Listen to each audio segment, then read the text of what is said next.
Bonjour tout le monde, je suis Japna du Discovery Center et je suis ici pour vous parler d'un fabuleux alignement céleste que vous serez capable de voir par vous-même, une éclipse. Le 8 avril 2024, une éclipse solaire sera visible partout en Nouvelle-Écosse et nous voulons nous assurer que vous serez vraiment bien préparés pour cette occasion rare. Une éclipse solaire se produit lorsque la Lune passe entre la Terre et le Soleil, tout en se déplaçant le long de son orbite autour de la Terre. La Lune bloque la lumière provenant du Soleil, soit partiellement, soit totalement, et projette une ombre sur la Terre. La dernière éclipse solaire totale visible partout en Nouvelle-Écosse a eu lieu en 1970. Et la prochaine ne se produira pas avant 2079. Ce que l'on est en mesure de voir d'une éclipse dépend de l'endroit où l'on se trouve sur la Terre. Tout est une question de temps et de lieu. L'éclipse du 8 avril sera une éclipse solaire totale, c'est-à-dire que la Lune occultera complètement le Soleil à son maximum, plongeant pendant quelques minutes dans l'obscurité les personnes qui se trouveront sur la trajectoire de l'éclipse totale et révélant l'atmosphère extérieure du Soleil, la couronne. La trajectoire où cette éclipse sera totale passera à travers l'Amérique du Nord, survolant plusieurs endroits du Canada atlantique, incluant Fredericton au Nouveau-Brunswick, Summerside sur l'île du Prince-Édouard et même Mead Cove sur Unama'ki, aussi appelée l'île du Cap-Breton. Sur la majorité du territoire de la Nouvelle-Écosse, nous serons en mesure de voir environ 94% du Soleil recouvert par la Lune et cela constituera la plus grande éclipse partielle que nous verrons d'ici des décennies.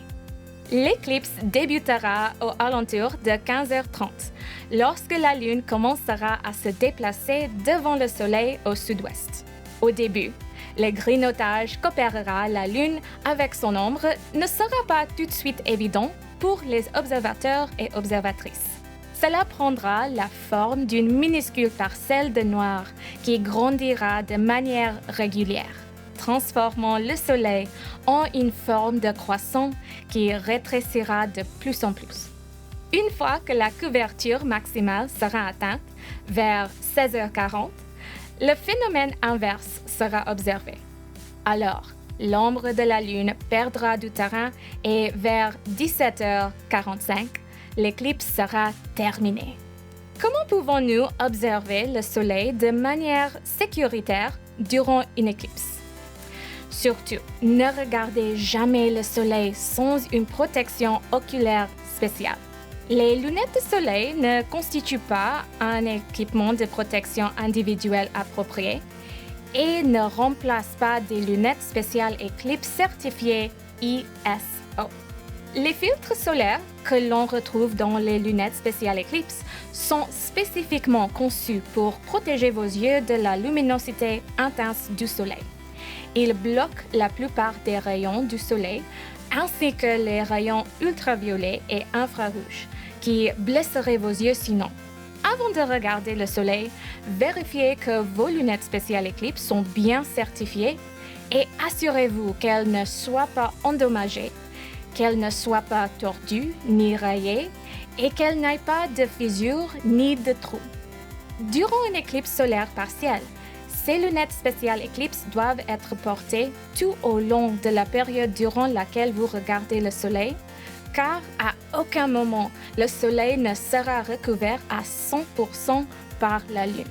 N'oubliez pas de regarder vers le bas ou loin du Soleil lorsque vous mettez et retirez les lunettes spéciales Eclipse. Si vous portez des lunettes de vue normale, vous pouvez porter vos lunettes spéciales Eclipse par-dessous en vous assurant qu'elles soient bien ajustées.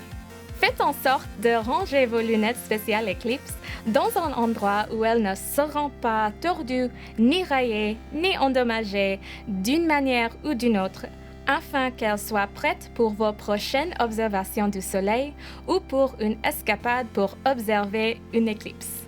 Avec ces conseils de sécurité en tête, Je vous souhaite de bénéficier d'un ciel dégagé afin de pouvoir bien apprécier cette éclipse.